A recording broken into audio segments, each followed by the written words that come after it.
who are your top 5 coaches of all time? What do you define as a top coach? Well, it's up to you. I mean, some people would say, Winning obviously games, trophies, winning yeah, games, developing players, Picks. influence on players, infrastructure. That's tactical understanding. not like you're a player, man. You can't be like, oh, top coach of all time. I mean, if you want to talk about top coach of all time, then hands down Mourinho. He's won everything in so many different countries. How many countries has he been to? But That's just so you know, that's James' favorite coach. That's James' guy. Same thing I'm saying.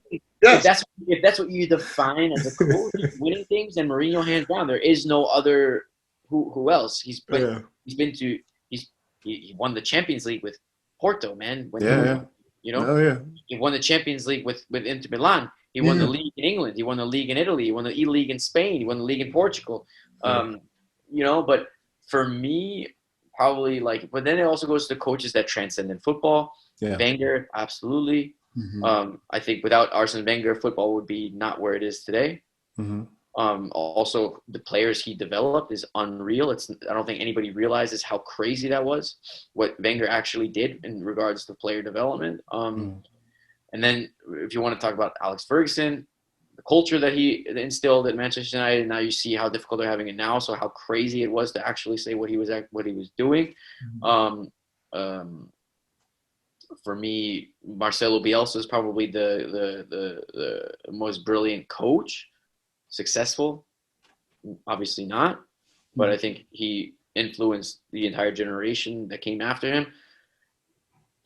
Sachi also developed the defensive football that now everybody's using.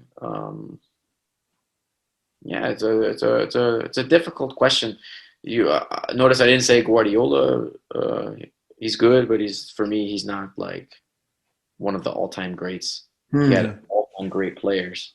Say that again. What was the last part you just said? Yes. Say it again. All-time great players. Yes. Oh my God. He would say that too, but that's the craziest thing. He would say that too, man. He's really, really, really, really good. The way he sees football, it's incredible. We were never playing football out of the back until Guardiola came. You know when they're talking about playing the goal kick out of the back, always play short, always play on the ground.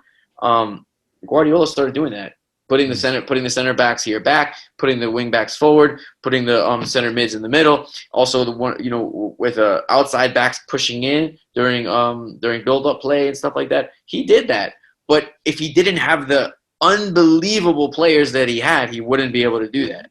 Yeah. So that's one of those things where it's like, again, Mourinho goes to a team with nobodies, and so. All right. I mean, that's controversial. Just FYI. Yeah, of course it is, but this is also not one of these conversations where we're just like, yeah, man. Yeah. No. I'm just saying, if people who know you, if they watch it, they would say, "What? How you gonna, say that about Pep?" But Pep has this. But honestly, I'm saying he's great. He's one of the all-time greats for sure. Yeah. But he's also had the all-time great players. Yeah. No, that's true. He says that. They asked him the other day. They're like, "Why are you having so much success right now with Man City?" He's like, "We have a lot of money." You know what I'm saying? It's Jurgen Klopp for me is also one of the coaches that transcended football. Yeah.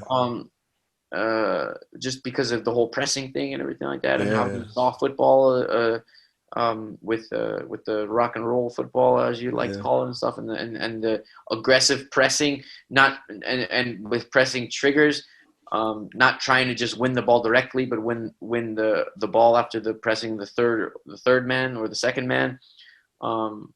So for me, like you said before, all-time best coaches are the coaches that had a lasting impact on the game.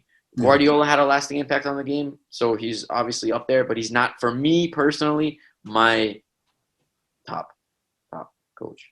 Yeah.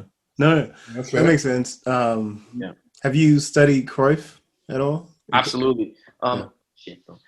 Can you pause it just for 1 second? I'm really, really sorry. I just 1 second. This is what I'll say about the whole genesis of this, right?